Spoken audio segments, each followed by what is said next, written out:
Hi friends, good morning. ಇವತ್ತು ಬಂದು ಭಾನುವಾರ. ಸೊ ಬೆಳಗ್ಗೆ ನಾಷ್ಟಕ್ಕೆ ನಮ್ಮ ಮನೆಯವ್ರಿಗೆ ಬಂದು ಅನ್ನ ಮತ್ತು ತುಪ್ಪ ಹಾಕ್ಕೊಡ್ಬೇಕು. Good morning, welcome to my YouTube channel. ಎಲ್ಲರೂ ಹೇಗಿದ್ರೆ ನಾನು ಚೆನ್ನಾಗಿದ್ದೀನಿ. ಸೊ ಇವತ್ತು ಬಂದು ಭಾನುವಾರ. ಸೊ ಬೆಳಗ್ಗೆಯಿಂದ ನಾನು ವ್ಲಾಗ್ ಸ್ಟಾರ್ಟ್ ಮಾಡ್ಕೊಳ್ತಾ ಇದ್ದೀನಿ. ಸೊ ಈಗ ಯಾಕೋ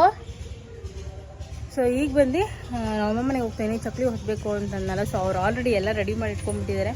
ರೆಡಿ ಮಾಡಿ ಇಟ್ಕೊಂಡು ಚಕ್ಲಿ ಹೊತ್ತೋದು ಅವ್ರಿಗೆ ಸಿಗ್ತಾ ಇಲ್ಲ ಅವ್ರ ಮನೆಯದು. ಸೊ ಬೆಳಗ್ಗೆಯಿಂದ ಫೋನ್ ಮಾಡ್ತಾಯಿದ್ದಾರೆ, ನಂದು ಇಲ್ಲೇ ಲೇಟ್ ಆಯಿತು.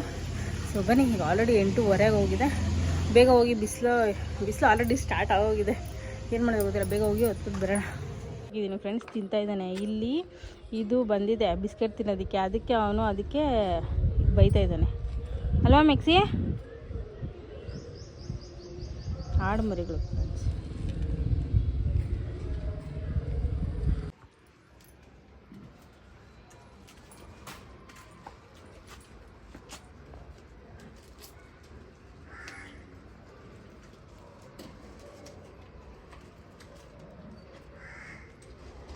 ಸಿಗ್ತಾರೆ ನಮ್ಮ ಅಮ್ಮ ಮನೆಗೆ ಬಂದು ಆಲ್ರೆಡಿ ಅವರೆಲ್ಲ ರೆಡಿ ಮಾಡಿ ಇಟ್ಕೊಂಡು ಕಾಯ್ತಾ ಇದ್ದಾರೆ.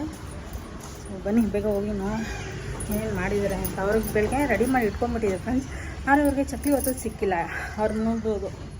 ಸೊ ಅದಕ್ಕೆ ಎಷ್ಟೊತ್ತಿಗೂ ವೆಯ್ಟ್ ಮಾಡಿದ್ರು. ನಾನು ನಮ್ಮ ಮನೆಯವ್ರಿಗೋವರೆಗೂ ಬರೋಂಗಿಲ್ಲ. ಸೊ ಅವರು ನಾಷ್ಟ ಊಟ ಎಲ್ಲ ಮಾಡಿಕೊಟ್ಬಿಟ್ಟು ಬರಬೇಕು. ಸಾಕಾಗುತ್ತೆ.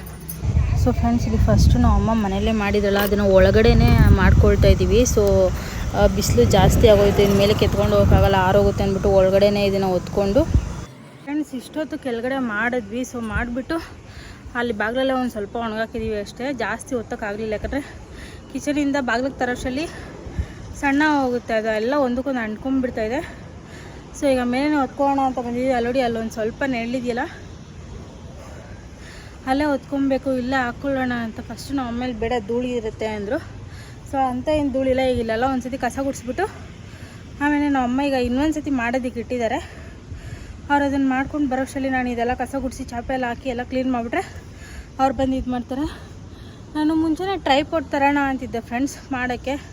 ಅರ್ಜೆಂಟಲ್ಲಿ ಮರ್ತೋಗಿದ್ದೀನಿ. ನಮ್ಮ ಅಮ್ಮ ಅಂತೂ 7 ಗಂಟೆಗೆ ಫೋನ್ ಮಾಡ್ತಾಯಿದ್ದಾರೆ, 7 ಗಂಟೆಯಿಂದ. ನಾವು ನೆನೆ ರಾತ್ರಿ ಸೆಕೆಗೆ ಮಲಗೋಕ್ಕೆ ಆಗಲಿಲ್ಲ. ಸೊ ನಿದ್ದೆನೇ ಇಲ್ಲ, ಹಾಗಾಗಿ ಲೇಟಾಗಿ ಮಲಗಿದ್ದು, ಲೇಟಾಗಿ ಎದ್ದಿದ್ದು. ನಮ್ಮ ಮನೆಯವ್ರು ಲೇಟಾಗಿದ್ದು, ಅಲಾರಾಮ್ ಹೊಡೆದಿದ್ದು ಕೇಳಿಸ್ಲೇ ಇಲ್ಲ ಇಬ್ರಿಗೂ. ಸೊ ಲೇಟಾಗಿ ಎದ್ಬಿಟ್ವಿ. ಅದು ನಮ್ಮ ಅಮ್ಮ ಫೋನ್ ಮಾಡಿದ್ದಕ್ಕೆ ಎದ್ದಿದ್ದು. 2ನೇ ಸತಿನೋ 3ನೇ ಸತಿನೋ ಅವ್ರು ಫೋನ್ ಮಾಡಿದಾಗ ಅವಾಗ ಎದ್ದಿದ್ದು. ಸೊ ಎದ್ದು ನಮ್ಮ ಮನೆಯವ್ರಿಗೆ ರೈಸ್ ಮಾತ್ರ ಮಾಡಿದೆ. ಅನ್ನ ತುಪ್ಪ ತಿನ್ನಬೇಕು ಅಂತ ತುಂಬ ದಿವಸ ಹೇಳ್ತಾಯಿದ್ರು. ಸೊ ಅದನ್ನೇ ಅವ್ರು ನಾಷ್ಟ ಮಾಡ್ಕೊಂಡು ಕೆಲ್ಸಕ್ಕೆ ಹೋದರು. ಎಲ್ಲ ಎತ್ಕೊಂಡು ನಾನು ಬರೋಷ್ಟರಲ್ಲಿ 8-8:15 ಆಗೋಯ್ತು. ಸೊ ಬನ್ನಿ ಇಲ್ಲಿ ಹಾಕ್ಕೊಳ್ಳೋಣ ಈಗ.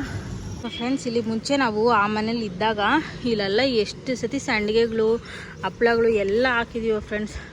ಆ ಮನೇಲಿ ಒಬ್ರು ಇದ್ದರು ಅವಾಗ, ನಾವು ಎಲ್ಲ ಇಲ್ಲಿ ಹಾಕಿದ್ದೀವಿ, ಮತ್ತು ಅಲ್ಲಿ ಹಾಕಿದ್ದೀವಿ ಫ್ರೆಂಡ್ಸ್. ಅದು ಫೋಟೋ ಇದೆ, ಅಲ್ಲಿ ಹಾಕಿರೋದು.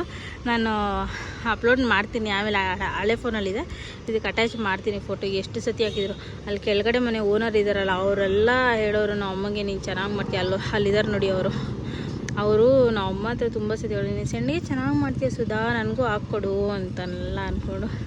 ಆವಾಗ ಕೆಳಗಡೆ ಮನೆಯವ್ರಿಗೆ ಮತ್ತು ಆ ಕಡೆ ಒಬ್ರು ಇದ್ದರು, ಅಮಿತಾ ಆಂಟಿ ಅಂತ.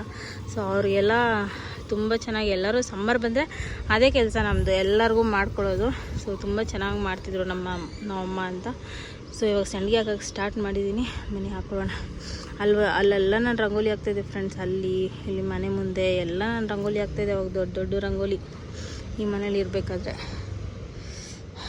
ಸೊ ನೋಡಿ, ನಮ್ಮ ಹಳೆ ಮನೆ ಹಿಂಗಿತ್ತು. ಸೊ ಬನ್ನಿ, ನಾನು ಮಾತಾಡ್ಕೊಂಡು ನಿಂತ್ಕೊಂಡಿದ್ರೆ ಲೇಟ್ ಆಗುತ್ತೆ, ಬೇಗ ಇಲ್ಲೆಲ್ಲ ಕ್ಲೀನ್ ಮಾಡಿ ಆಮೇಲೆ ಸಿಗ್ತೀನಿ. ನಮ್ಮ ಅಮ್ಮ ಆಲ್ರೆಡಿ ಇಟ್ಟಿದ್ದಾರೆ ಫ್ರೆಂಡ್ಸ್. ಇಲ್ಲಿ ನಾಷ್ಟ ಮಾಡ್ಕೊಂಬೇಡ ಅಂತ ಈಗ ನಾಷ್ಟ ಮಾಡ್ಕೊಂಡಿದ್ದೀನಿ, ಎಗ್ ರೈಸು. ಸೊ ನನಗೆ ನಮ್ಮ ಅಮ್ಮ ಮಾಡೋ ಎಗ್ ರೈಸ್ ಅಂದರೆ ತುಂಬ ಇಷ್ಟ. ನಾನು ಇಲ್ಲಿಗೆ ಏನಾದರೂ ಬರ್ತಾ ಇರ್ತೀನಿ ಅಂದರೆ ಇದು ಮಾಡು ಅದು ಮಾಡು ಅಂತ ಹೇಳ್ತಾ ಇರ್ತೀನಿ. ಮದುವೆಗಿಂತ ಮುಂಚೆ ನಾನು ಇದೆಲ್ಲ ತಿಂತಾನೇ ಇದ್ದಿಲ್ಲ, ಬೇಡ ಅಂದ್ಕೊಂಡಿದ್ದು. ಬಸ್ಸಾರು, ಚಟ್ನಿ, ಅನ್ನ, ಸೊ ಇನ್ನೂ ಕೆಲವೊಂದು ಐಟಮ್, ಉಪ್ಪಿಟ್ಟು ಇದೆಲ್ಲ ತಿಂತಾನೇ ಇದ್ದಿಲ್ಲ. ಬಟ್ ಇವಾಗ ಅದೆಲ್ಲ ಎಷ್ಟು ಮಿಸ್ ಮಾಡ್ಕೊಳ್ತೀನೋ. ಸೊ ಅದಕ್ಕೆ ಆವಾಗ ಇಲ್ಲಿಗೆ ಬಂದಾಗ ಇದೇ ಮಾಡು ಅದೇ ಮಾಡು ಅಂತ ಅಂದ್ಕೊಂಡು ಮಾಡಿಸ್ಕೊಳ್ತಾ ಇರ್ತೀನಿ. ಸೊ ಇವತ್ತು ಎಗ್ ರೈಸ್ ಮಾಡಿದ್ದಾರೆ, ಬಿಸಿ ಆಗಿದೆ. ಬನ್ನಿ ತಿಂದ್ಬಿಟ್ಟು ಆಮೇಲೆ ಹೋಗೋಣ ಸಂಡಿಗೆ ಹಾಕೋದಕ್ಕೆ. ಸೊ ಫ್ರೆಂಡ್ಸ್, ಬಂದು ಸಂಡಿಗೆ ಹಾಕೋದಕ್ಕೆ ಸ್ಟಾರ್ಟ್ ಮಾಡಿದ್ವಿ. ಆದರೆ ಬಿಸಿಲಲ್ಲಿ ಹಾಕ್ತಾನೇ ಇದೀವಿ, ಆದರೆ ಹಾಕಿದ್ದಲ್ಲ ಇಷ್ಟೇ. ಸೊ ಒಳಗಡೆ ಹಾಕಿದ್ವಲ್ಲ, ಅದೆಲ್ಲ ಮೇಲೆ ಎತ್ಕೊಂಬರೋಷ್ಟರಲ್ಲಿ ಪುಡಿ ಆಗೋಯ್ತು ನೋಡಿ. ಆ ಕಡೆ ಲಾಸ್ಟಲ್ಲಿ ನಮ್ಮ ಅಮ್ಮ ಅದನ್ನೇ ಜೋಡಿಸ್ತಾ ಇದ್ದಾರೆ ಇವಾಗ. ಸೊ ಮೇಲೇ ಎತ್ಕೊಂಬಂದು ಹಾಕ್ಕೊಂಬಿಡ್ಬೇಕಿತ್ತು, ಸುಮ್ಮನೆ ಅದನ್ನು ಒಳಗಡೆನೇ ಹಾಕಿ ಇದು ಮಾಡ್ಕೊಂಡ್ವಿ. ಅದೆಲ್ಲ ಒಂಥರ ಬಿಟ್ಕೊಂಡು ಹೋಗಿತ್ತು. ಇವಾಗ ಅದು ಏನು ಒಣಗಿಸಿದ್ರೆ ಉದ್ದ ಚಕ್ಲಿ ಥರ ಮಾಡ್ಕೊಂಡು ತಿನ್ಬೋದು, ಏನೂ ತೊಂದರೆ ಇಲ್ಲ. ಸೊ ಫೈನಲಿ ಅದ್ರ ಮೇಲೆಲ್ಲ ಮುಚ್ಚಿ ಧೂಳು ಹೋಗ್ದಿದ್ದಂಗೆ ಒಳಗಡೆ ಬಂದ್ವಿ. ನಮ್ಮಮ್ಮ ಆಗಲೇ ಪನ್ನೀರ್ ಮಾಡಿಟ್ಟಿದ್ರು ಫ್ರೆಂಡ್ಸ್. ಹಾಲಿತ್ತು ಒಂದು ಸ್ವಲ್ಪ, ಸೊ ಅದರಲ್ಲಿ ಪನ್ನೀರ್ ಮಾಡೋಕ್ಕೆ ನಿಂಬೆಹಣ್ಣು ಹಾಕ್ಬಿಟ್ಟು ಎಲ್ಲ ಮಾಡಿದರು. ಬಂದು ನೋಡಿದ್ರೆ ಪನ್ನೀರ್ ಹೋಗಿದೆ. ಎಷ್ಟು ಚೆನ್ನಾಗಿತ್ತು ಅಂದರೆ ಸಕ್ಕತ್ತಾಗಿತ್ತು ಫ್ರೆಂಡ್ಸ್. ಒಂದು ಸ್ವಲ್ಪ ಹುಳಿ ಕೂಡ ಇದ್ದಿಲ್ಲ. ಈಗ 12:15 ಆಯಿತು. ಈಗ ಹೊಡ್ತಾ ಇದ್ದೀನಿ. ಎಲ್ಲ ಚಕ್ಲಿ ಎಲ್ಲ ಒತ್ತಿದ್ದಾಯಿತು. ಸೊ ಬನ್ನಿ ಹೊರಡೋಣ. ಸೀಟೆಲ್ಲ ಬಿಸಿ ಕಾದೋಗಿರುತ್ತೆ. ಸೊ ಫ್ರೆಂಡ್ಸ್, ಇಲ್ಲಿ ಬಿಸಿಲಲ್ಲಿ ಬಂದು ಸಾಕಾಗೋಗಿದೆ. ಬಿಸಿಲಲ್ಲಿ ಇದು ಏನೇನು ತಣ್ಣಗೆ ತಿನ್ನಬೇಕು ಅಂತ. ಸೊ ಫ್ರಿಜ್ಜಲ್ಲಿ ನೋಡಿದ್ರೆ ಐಸ್ ಕ್ರೀಮ್ ಇತ್ತು. ಸೊ ಇನ್ನೇನು ಅರ್ಧ ಖಾಲಿ ಆಗಿದೆ, ಇನ್ನೂ ಅರ್ಧ ಇದೆ. ಸೊ ಅದಕ್ಕೆ ತಿನ್ಕೊಳ್ಳೋಣ ಅಂತ ಇದನ್ನು ತೊಗೊಂಡಿದ್ದೀನಿ. ಇದನ್ನು ತೊಗೊಂಡು ಒಂದು ಸ್ವಲ್ಪ ತಿನ್ಕೊಂಡು ರೆಸ್ಟ್ ಮಾಡಿ ಆಮೇಲೆ ಸಿಗ್ತೀನಿ ಫ್ರೆಂಡ್ಸ್. ಅಂದರೆ ಬಿಸಿಲು ಜಾಸ್ತಿ ಇದ್ದಿದ್ದರಿಂದ ಸಿಕ್ಕಾಪಟ್ಟೆ ಶೆಕೆ. ಸೊ ಬನ್ನಿ ಐಸ್ ಕ್ರೀಮ್ ತಿನ್ಕೊಳ್ಳೋಣ. ಸೊ ಫ್ರೆಂಡ್ಸ್, ನಮ್ಮ ಅಮ್ಮ ಮನೆಯಿಂದ ಬಂದಿದ ತಕ್ಷಣ ಅಕ್ಕಿ ಒಣಗಾಕಿದ್ದೆ. ಈಗ ಟೈಮಲ್ಲಿ 6 ಗಂಟೆ ಆಗಿದೆ. ಸೊ ಎದ್ದು ಮನೆಯೆಲ್ಲ ಕ್ಲೀನ್ ಮಾಡಿ ಸೊ ನಾನು ರೆಡಿಯಾಗಿ ಪೂಜೆ ಕೂಡ ಮಾಡಿದ್ದಾಯಿತು. ನೋಡಿದ್ರೆ ಅಕ್ಕಿ ಫುಲ್ಲು ಒಣಗೋಗಿತ್ತು ಫ್ರೆಂಡ್ಸ್. ಇನ್ನೇನು ನಾಳೆ ಮಿಷಿನ್ಗೆ ಹಾಕ್ಸ್ಕೊಂಬರ್ಬೇಕು. ಹಾಯ್ ಫ್ರೆಂಡ್ಸ್, ಈಗ ಸಂಜೆ 6:15 ಆಗಿದೆ ಟೈಮು. ಸೊ ಈಗ ತಾನೇ ಪೂಜೆ ಎಲ್ಲ ಮುಗೀತು. ಸೊ ಮಧ್ಯಾಹ್ನ ನಮ್ಮ ಅಮ್ಮ ಮನೆಯಿಂದ ಬಂದಮೇಲೆ ಅಕ್ಕಿ ಒಣಗಾಕ್ಬಿಟ್ಟು ನಾನು ಫೋನ್ ನೋಡ್ತಾ ಹಾಗೆ ಮಲಗಿಬಿಟ್ಟಿದ್ದೀನಿ. ಸೊ ಯಾವಾಗ ಮಲಗಿದೆ ಅಂತ ಗೊತ್ತಿಲ್ಲ. ಆಮೇಲೆ 3 ಗಂಟೆಗೆ ಇದಾಯಿತು. 2 ಅವರ್ ಚೆನ್ನಾಗಿ ನಿದ್ದೆ ಮಾಡಿದೆ. ಯಾಕಂದರೆ ಬಿಸಿಲಲ್ಲಿ ಬೆಳಿಗ್ಗೆ 9 ಗಂಟೆಯಿಂದ 12 ಗಂಟೆವರೆಗೂ ಬಿಸಿಲಲ್ಲೇ ಆಗೋಯ್ತಲ್ಲ. ಸೊ ಅದಕ್ಕೆ ಟಯರ್ಡ್ ಆಗಿತ್ತು ಅನಿಸುತ್ತೆ. ಸೊ ಒಳ್ಳೆ ನಿದ್ದೆ ಬಂತು. ಸೊ ರಾತ್ರಿ ನಿದ್ದೆ ಬರೋಲ್ಲ ಶೆಕೆಗೆ. ನೋಡಬೇಕು ಏನು ಮಾಡೋದು. ಈಗ ಪೂಜೆಗೂ ಆಯಿತು, ಎಲ್ಲ ಕೆಲಸನೂ ಆಯಿತು. ಇನ್ನೂ ನಮ್ಮ ಮನೆಯವ್ರು ಕೆಲಸದಿಂದ ಬಂದಿಲ್ಲ. ಸೊ ಅವರು 2-3 ದಿವಸದಿಂದ ನನಗೆ ಕೇಳ್ತಾಯಿದ್ರು ಒಂದು ರೆಸಿಪಿ ಆಲೂ ಪರೋಟ ಮಾಡಿಕೊಡು ಅಂತ ಅಂದ್ಕೊಂಡು. ಸೊ ನಾನು ಮಾಡೋಕ್ಕೆ ಟೈಮೇ ಆಗಲಿಲ್ಲ ನನಗೆ. ಬಟ್ ಇವತ್ತು ನಾನು ಮಾಡಬೇಕು ಅಂತಿದ್ದೀನಿ. ಹಾಗೆ ಆ ರೆಸಿಪಿ ಕೂಡ ನಿಮ್ಮ ಜೊತೆ ಶೇರ್ ಮಾಡಬೇಕು ಅಂದ್ಕೊಂಡಿದ್ದೀನಿ. ಸೊ ಬನ್ನಿ ಆಲೂ ಪರೋಟ ಹೇಗೆ ಮಾಡ್ತೀನಿ ಅಂತ ನಿಮ್ಗೆ. ಸೊ ಫ್ರೆಂಡ್ಸ್, ಇಲ್ಲಿ ಆಲೂ ಪರೋಟ ಮಾಡೋಕ್ಕೆ ಮೊದಲಿಗೆ ಒಂದು ಕುಕ್ಕರಲ್ಲಿ 2 ಆಲೂಗಡ್ಡೆನ ತೊಳೆದು ಕಟ್ ಮಾಡಿ ಹಾಕ್ಕೊಂಡಿದ್ದೀನಿ. ಸೊ ಈಗ ಒಂದು ಸ್ವಲ್ಪ ನೀರು ಹಾಕಿ ಆಮೇಲೆ ಸ್ವಲ್ಪ ಉಪ್ಪು ಹಾಕ್ಕೊಳ್ತಾ ಇದ್ದೀನಿ. ರುಚಿಗೆ ತಕ್ಕಷ್ಟು ಒಂದು ಸ್ವಲ್ಪ ಉಪ್ಪು ಹಾಕ್ಕೊಳ್ತಾ ಇದ್ದೀನಿ. ಬೇಯಬೇಕಲ್ಲ ಚೆನ್ನಾಗಿ. ಇದನ್ನು ಸ್ವಲ್ಪ ಸಾಫ್ಟಾಗಿ ಬೇಯಿಸ್ಕೊಳ್ತೀನಿ. ಒಂದು 2 ವಿಸಿಲ್ ಇಲ್ಲ 3 ವಿಸಿಲ ಬೇಯಿಸ್ಕೊಳ್ತೀನಿ ಫ್ರೆಂಡ್ಸ್. ಸಾಫ್ಟ್ ಆದಷ್ಟು ನಮಗೆ ಒಳ್ಳೆಯದು. ಸೊ ಫ್ರೆಂಡ್ಸ್, ಇಲ್ಲಿ ಮನೇಲಿ ಕರ್ಬೂಜ ಹಣ್ಣಿತ್ತು, ಅದಕ್ಕೆ ಪಾನಕ ಮಾಡಿಟ್ಟಿದ್ದೀನಿ ಫ್ರೆಂಡ್ಸ್. ನನಗೆ ಪಾನಕ ಅಂದರೆ ತುಂಬ ಇಷ್ಟ. ಸೊ ಕರ್ಬೂಜ ಹಣ್ಣು ಒಂದೇ ಒಂದು ಇತ್ತು ಮನೇಲಿ. ಸೊ ಅದಕ್ಕೋಸ್ಕರ ಪಾನಕ ಮಾಡಿ ಫ್ರಿಜ್ಜಲ್ಲಿ ಇಟ್ಟಿದ್ದೀನಿ. ಇನ್ನು ನಮ್ಮ ಮನೆಯವ್ರು ಬಂದಮೇಲೆ ಅವ್ರಿಗೆ ಕೊಡಬೇಕು. ಸೊ ಫ್ರೆಂಡ್ಸ್, ಈಗ ಇಲ್ಲಿ ಚಪಾತಿಗೆ ನಾರ್ಮಲಾಗಿ ಹಸಿಟ್ಟು ಹೆಂಗೆ ಕಲಿಸ್ಕೊಳ್ತೀವೋ ಹಾಗೆ ಒಂದು ಸ್ವಲ್ಪ ಗೋಧಿ ಹಸಿಟ್ಟು, ಅದಕ್ಕೆ ಉಪ್ಪು, ಆಮೇಲೆ ಒಂದು ಸ್ವಲ್ಪ ನೀರು ಹಾಕ್ಕೊಂಡು ಕಲಿಸ್ಕೊಂಡು ಲಾಸ್ಟಲ್ಲಿ ಒಂದು ಸ್ವಲ್ಪ ಎಣ್ಣೆ ಹಾಕ್ಕೊಂಡು ಕಲಿಸ್ಕೊಂಡಿದ್ದೀನಿ. ಎಷ್ಟು ಸಾಫ್ಟಾಗಿದೆ ಅಂದರೆ ನೋಡಿ, ಸಾಫ್ಟಾಗಿದೆ. ಸೊ ಈಗ ಇದನ್ನು ಒಂದು ಸ್ವಲ್ಪ ಹೊತ್ತು ನೆನೆಗೆ ಇಟ್ಬಿಡೋಣ. ಸೊ ಫ್ರೆಂಡ್ಸ್, ಇಲ್ಲಿ ಈಗ ಆಲೂ ಪರೋಟಾಗೆ ಆಲೂಗಡ್ಡೆನ ಚೆನ್ನಾಗಿ ಸ್ಮ್ಯಾಶ್ ಮಾಡಿ ಬಿಡಿಸಿ ಎತ್ಕೊಂಡಿದ್ದೀನಿ ಬೇಯಿಸ್ಕೊಂಡು. ಈಗ ಇದನ್ನು ಚೆನ್ನಾಗಿ ಸ್ಮ್ಯಾಶ್ ಮಾಡ್ಕೊಳ್ಬೇಕು.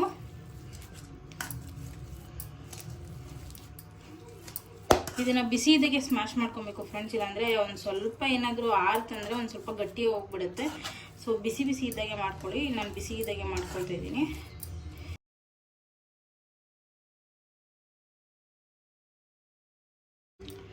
ಸೊ ಈಗ ಆಲೂಗಡ್ಡೆ ಎಲ್ಲ ಚೆನ್ನಾಗಿ ಸ್ಮ್ಯಾಶ್ ಆಗಿದೆ. ಈಗ ಇದಕ್ಕೆ ಸ್ವಲ್ಪ ತುರಿದಿರೋ ಶುಂಠಿ ಹಾಕ್ಕೊಳ್ತಾ ಇದ್ದೀನಿ. ಅದ್ರ ಜೊತೆ ಈರುಳ್ಳಿ ಸಣ್ಣದಾಗಿ ಕಟ್ ಮಾಡಿ ಹಾಕ್ಕೊಳ್ತಾ ಇದ್ದೀನಿ. ಈಗ ಇಲ್ಲಿ ಒಂದು ಸ್ವಲ್ಪ ಹಸಿಮೆಣಸಿನ್ಕಾಯಿ ಸಣ್ಣದಾಗಿ ಕಟ್ ಮಾಡ್ಕೊಂಡಿದ್ದೀನಿ. ಹಾಗೆ ಅದರ ಜೊತೆ ಬಂದ್ಬಿಟ್ಟು ಕೊತ್ತಂಬರಿ ಒಂದು ಸ್ವಲ್ಪ ಸಣ್ಣದಾಗಿ ಕಟ್ ಮಾಡ್ಕೊಂಡಿದ್ದೀನಿ. ಸೊ ಈಗ ಇದಕ್ಕೆ ಒಂದು ಸ್ವಲ್ಪ ರುಚಿಗೆ ತಕ್ಕಷ್ಟು ಉಪ್ಪು ಹಾಕ್ಕೊಳ್ತಾ ಇದ್ದೀನಿ. ಉಪ್ಪು ಹಾಕಿದಾದ್ಮೇಲೆ ಒಂದು ಸ್ವಲ್ಪ ಅರಿಶಿಣದ ಪುಡಿ, ಹಾಗೆ ಖಾರಕ್ಕೆ ಹಸಿಮೆಣಸಿನ್ಕಾಯಿ ಹಾಕಿದ್ದಾನೆ, ಅದ್ರ ಜೊತೆ ಇನ್ನೊಂದು ಸ್ವಲ್ಪ ಚಿಲ್ಲಿ ಪೌಡರ್ ಹಾಕ್ಕೊಳ್ತಾ ಇದ್ದೀನಿ. ಹಾಗೆ ಇಲ್ಲಿ ಗರಂ ಮಸಾಲ. ಇದಕ್ಕೆ ಮೇಯ್ನಾಗಿ ಬೇಕಾಗಿರೋದು ಅಂದರೆ ಚಾಟ್ ಮಸಾಲ ಫ್ರೆಂಡ್ಸ್. ಸೊ ಚಾಟ್ ಮಸಾಲ ಹಾಕ್ಕೊಳ್ತಾ ಇದ್ದೀನಿ. ಸೊ ಈಗ ಇಷ್ಟನ್ನು ಚೆನ್ನಾಗಿ ಮಿಕ್ಸ್ ಮಾಡ್ಕೊಳ್ಬೇಕು. ಸ್ಟಾರ್ಟಿಂಗಲ್ಲಿ ಆಲೂಗಡ್ಡೆ ಸ್ವಲ್ಪ ಬಿಸಿ ಇರುತ್ತಲ್ಲ, ಸೊ ಸ್ಪೂನಲ್ಲಿ ಮಿಕ್ಸ್ ಮಾಡ್ಕೊಳ್ಳಿ. ಆಲೂಗಡ್ಡೆ ಒಂದು ಸ್ವಲ್ಪ ಆರಿದೆ ಅಂದರೆ ಆಮೇಲೆ ಬೇಕಾದ್ರೆ ನೀವು ಕೈಯಲ್ಲಿ ಚೆನ್ನಾಗಿ ಮಿಕ್ಸ್ ಮಾಡ್ಕೊಳ್ಬೋದು. ಇದು ಕೈಯಲ್ಲೇ ಆ್ಯಕ್ಚುಲಿ ಚೆನ್ನಾಗಿ ಮಿಕ್ಸ್ ಮಾಡಬೇಕು. ಸೊ ಸೇಮ್ ಹೆಂಗೆ ಸ್ಮೆಲ್ ಬರ್ತಾಯಿದೆ ಅಂದರೆ ಫ್ರೆಂಡ್ಸ್, ಇದನ್ನು ಬಟಾಣಿ ಹಾಕ್ಬಿಟ್ರೆ ಈ ಪಾನಿಪುರಿಯಲ್ಲಿ ಕೊಡ್ತಾರಲ್ಲ ಸ್ಟಫ್ಡು, ಸೊ ಹಾಗೆ ಇದೆ. ಸೊ ಚೆನ್ನಾಗಿರುತ್ತೆ. ಇದಿಷ್ಟನ್ನು ಮಿಕ್ಸ್ ಮಾಡಿ ಒಂದು ಸ್ವಲ್ಪ ಹೊತ್ತು, ಒಂದು 10-15 ನಿಮಿಷ ಹಾಗೆ ಬಿಟ್ಬಿಡ್ಬೇಕು. ಯಾಕಂದರೆ ಉಪ್ಪು ಖಾರ ಎಲ್ಲ ಹಿಡಿಬೇಕು. ಸೊ ಇದಕ್ಕೇನು ನೀರು ಹಾಕೋದೇನೋ ಅವಶ್ಯಕತೆ ಇಲ್ಲ ಫ್ರೆಂಡ್ಸ್. ನೋಡಿ ಸಾಫ್ಟಾಗೆ ಇದೆ. ಇದನ್ನು ಆಮೇಲೆ ಉಂಡೆ ಮಾಡಿಕೊಂಡು ಚಪಾತಿ ಜೊತೆ ಲಟ್ಟಿಸ್ಕೊಡೋದೆ. ಸೊ ಇದಕ್ಕೇನು ಕಾಂಬಿನೇಷನ್ ಮಾಡಿದ್ರೆ ಮಾಡ್ತಾರೆ, ಇಲ್ಲಾಂದರೆ ಇದ್ರ ಜೊತೆ ಹಾಗೆ ತುಪ್ಪನೋ ಬೆಣ್ಣೆನೋ ಹಾಕ್ಕೊಂಡು ತಿನ್ಕೊತಾರೆ, ಹಾಗೆ ಚೆನ್ನಾಗಿರುತ್ತೆ. ಸೊ ಇದ್ರ ಜೊತೆ ಕಾಂಬಿನೇಷನ್ ಏನು ಮಾಡೋದು ಅಂತ ಗೊತ್ತಾಗ್ತಾ ಇಲ್ಲ. ನಮ್ಮ ಮನೆಯವ್ರು ಈಗ ತಾನೇ ಕೆಲಸದಿಂದ ಬಂದಿದ್ದಾರೆ, ಅವ್ರಿಗೆ ಕೇಳಬೇಕು ಹಾಗೆ ತಿಂತಾರಾ ಇಲ್ಲ ಕಾಂಬಿನೇಷನ್ ಏನಾದರೂ ಬೇಕಾ ಇದ್ರ ಜೊತೆಗೆ ಅಂದ್ಕೊಂಡು. ಇದು ಹಿಂಗೆ ಪುಡಿ ಆಗ್ತಾಯಿದೆ, ಬಟ್ ಈ ಥರ ಉಂಡೆ ಕಟ್ಕೊಂಡ್ರೆ ಸೊ ಉಂಡೆ ಇರುತ್ತೆ ಫ್ರೆಂಡ್ಸ್.